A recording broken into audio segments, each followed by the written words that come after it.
Today we are going to talk about a question that keeps generals, oil traders, and nervous diplomats awake at night. What happens if Israel strikes Iran's nuclear sites?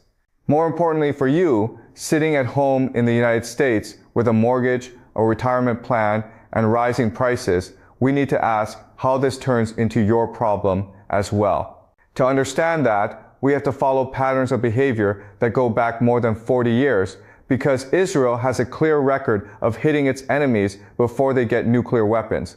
To see where this is going, we first look at Israel's playbook, since what it did to Iran fits into the same pattern it used in Iraq and Syria. Israeli leaders follow something called the Begin Doctrine. And that doctrine says very directly that if a hostile state in the region gets close to nuclear weapons, Israel will act first and use force to stop it. This doctrine did not appear out of nowhere because in June of 1981, 8 Israeli F-16s escorted by F-15s flew over Saudi airspace and bombed Iraq's Osirak reactor near Baghdad in an operation called Opera. Iraq described Osirak as a peaceful French-supplied research reactor under international safeguards, yet Israel insisted that it was edging toward weapons capability and destroyed it in a single strike, killing 10 Iraqi soldiers and 1 French engineer in the process. 40 years of analysis later, historians still debate how close Osirak actually was to producing a bomb, and some argue the strike may have pushed Saddam toward a more covert weapons program. What matters for our story is that, from Israel's perspective, the raid proved that preventive bombing worked and could keep an enemy from crossing the nuclear threshold. The same pattern appeared again in 2007, when Israel carried out Operation Orchard, also called Operation Outside the Box, against a secret reactor at Al-Kibar in Syria's Deir ez-Zor region. Mossad agents had earlier broken into the Vienna home of the head of Syria's Atomic Energy Commission and copied photos of a North Korean-assisted reactor. And once those images confirmed Israel's suspicions, 8 Israeli jets dropped about 17 tons of explosives on the site and leveled it, while the government stayed quiet for years to avoid a bigger war. Out of these 2 operations, the Begin Doctrine solidified into something like a rule of nature in the region, and Israeli leaders often repeat Menahem Begin's line that Israel will not permit any enemy to develop weapons of mass destruction against the people of Israel. Once you understand that mindset, you can see why Iran's big enrichment centers at Natanz and Fordo and its nuclear complex at Isfahan were always going to attract Israeli attention sooner or later.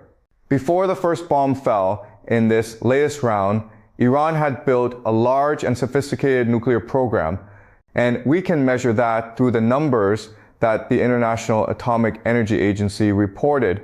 In May of 2025, the IAEA said Iran's total stockpile of enriched uranium had reached about 9,247.6 kilograms, which was an increase of 953.2 kilograms since the previous quarterly report.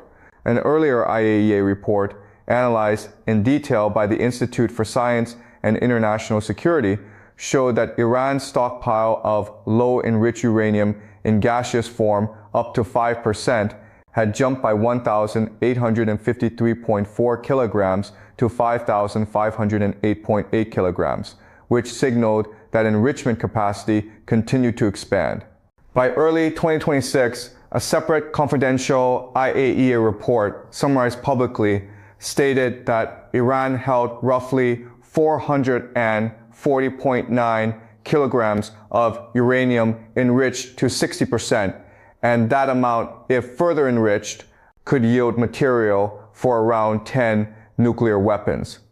Damascus sits at the center of this effort as Iran's main enrichment complex with large underground halls that house advanced centrifuges and that have been targeted repeatedly by both Israel and the United States in 2025 and 2026.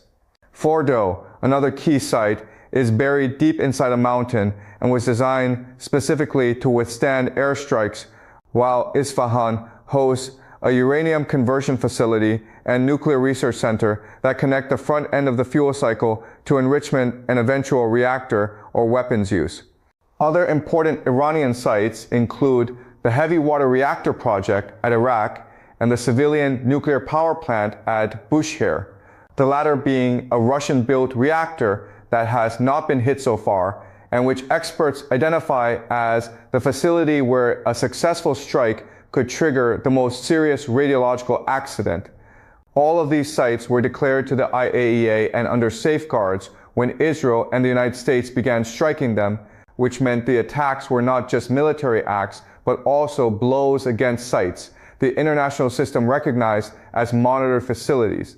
The latest chapter in this story really begins on the 13th of June 25, when Israel launched what open sources call Operation Rising Lion and applied the Begin Doctrine to Iran on a much larger scale. More than 200 Israeli aircraft took off and hit around 100 targets across Iran, which included nuclear sites at Natanz and Isfahan, along with missile infrastructure and command facilities around Tehran. ICAN, the international campaign to abolish nuclear weapons, reported that Israeli forces bombed the uranium enrichment plant at Natanz and damaged a nuclear research facility in Isfahan during this opening wave. The deeply buried Fordal plant survived that first Israeli strike. However, it was not left alone for long. On the 21st of June 2025, the United States stepped in with open military involvement, and a statement to the UN Security Council from the U.S. representative confirmed that American forces had struck nuclear facilities at Fordal, Natanz, and Isfahan. That same statement framed the operation as collective self-defense with Israel, described the targeted facilities as rapidly escalating sources of global insecurity, and cited President Donald Trump's warnings that Iranian attacks on Americans or U.S. bases would bring devastating retaliation. Conflict trackers at ACLED later described this period as 12 days that shook the region, noting that the U.S. strikes on 3 nuclear facilities delivered a major political win for Israeli Prime Minister Benjamin Netanyahu, who had long pressed Washington to move away from diplomacy and sanctions toward military action. During that same mid-June window, Israel also hit an enriched uranium metal processing facility in Isfahan, and analysts judged that strike to be a substantial setback to any move from enrichment to weaponization, even as Iranian missile and drone retaliation and regional skirmishes forced Washington to broker a temporary ceasefire. Those 12 days in June did not end the confrontation, and instead marked the start of a drawn-out campaign, because Iranian capabilities and political will remained intact, and Israeli and American leaders had not achieved the decisive outcome they had promised. The result was a simmering conflict that would flare again in 2026, this time on an even larger scale and with consequences far beyond the initial nuclear targets. The second major round of strikes came at the end of February 2026, when the United States and Israel launched synchronized attacks across Iran that observers compared in size to the opening days of the 2003 Iraq invasion. Accounts on Foreign Relations Analysis explained that these new strikes reached well beyond nuclear facilities and hit leadership compounds, intelligence centers, and military-industrial infrastructure in at least 6 Iranian cities, making them the largest U.S. combat operations in the region in more than 2 decades. This February campaign set the stage for another major attack on Iran's nuclear infrastructure in early March, when Israel and the United States targeted the Natanz enrichment facility again. According to reporting summarized by Dawn, the IAEA later confirmed that entrance buildings of the underground plant near Qom had been damaged, and analysts described this as a dangerous new precedent for global nuclear politics because the attacks repeatedly hit safeguarded sites that were supposed to be protected by international norms. All of this happened only months after earlier attacks had damaged underground structures at Natanz during the first 12-day standoff, which means Natanz has now been struck in multiple waves over roughly a year. When you put these waves together, the picture is not a one-off surgical operation, but an extended campaign that treats Iran's nuclear network as a battlefield rather than a fixed protected asset under international inspection. The escalation in early 2026 also made it plain that the conflict had moved far beyond the narrow question of centrifuges and reactor vessels, since strikes on leadership and industrial centers signaled a broader attempt to weaken Iran as a whole. In effect, the war over nuclear sites had grown into a much wider confrontation that pulled in regional actors, trade routes, and global markets in a way that no one could easily control. Once the bombs fall, the next question always becomes whether the operation actually accomplished what its architects promised, and here the gap between public rhetoric and technical assessments is striking. Israeli leaders and some American officials initially claimed that the June 2025 strikes had obliterated or eliminated Iran's nuclear program. And Netanyahu declared that the nuclear threat and the danger from 20,000 ballistic missiles had been removed. A different story appeared in the intelligence community as a preliminary U.S. assessment reported by Reuters concluded that the 2025 airstrikes did not destroy Iran's nuclear capability and had probably set it back only by a few months. The Pentagon publicly spoke in terms of a setback measured in 1 to 2 years, not the permanent end of the program, and that estimate already softened the political claims of a historic victory. Rafael Grossi, the Director General of the IAEA, delivered an even more cautious view when he briefed the UN and his own Board of Governors, since he warned that Iran retained both the industrial base and the expertise to rebuild damaged plants, and that uranium enrichment could resume within months.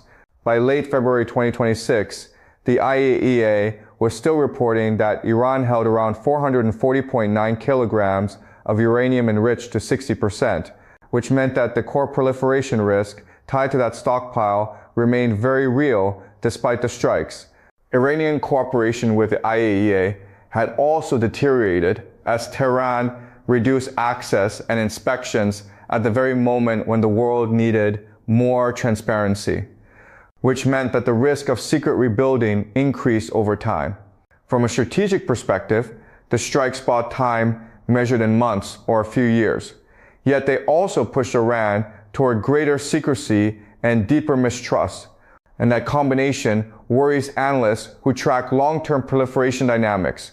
In public debate, this creates two competing narratives that now sit side by side, one in which preemptive force saved the world from an imminent Iranian bomb, and another in which the strikes only delayed the program and hardened Tehran's resolve to someday acquire a deterrent.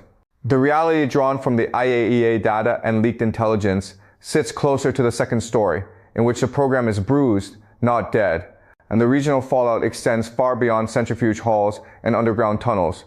When people hear that warplanes are dropping bombs on nuclear facilities, many immediately picture mushroom clouds or a new Chernobyl, so we should carefully separate what did happen from what has not happened so far. In June 2025, CBC spoke with nuclear experts and reported that the Israeli strikes on Natanz and Isfahan posed limited risks of contamination in those initial attacks. The IAEA said it had not detected any radioactive release from the hit sites at that time. Grossi, though, used extremely strong language when he addressed the UN Security Council, reminding member states that nuclear facilities must never be attacked under any circumstances because consequences of such attacks can cross borders and harm people and the environment far beyond the original target. He warned that strikes on nuclear sites could create radioactive releases with grave consequences both inside the attacked country and beyond. And he repeatedly stressed that the attacks had sharply degraded nuclear safety and security in Iran. One key reason the worst case has not occurred yet is that the Bushehr nuclear power plant, which is an operating civilian reactor built by Russia, has not been targeted. Analysts quoted by CBC explained that Bushehr represents the most dangerous potential target in radiological terms, since a successful strike on a running power reactor could trigger a catastrophe similar to Chernobyl or Fukushima, rather than the relatively contained risk associated with most enrichment and research facilities.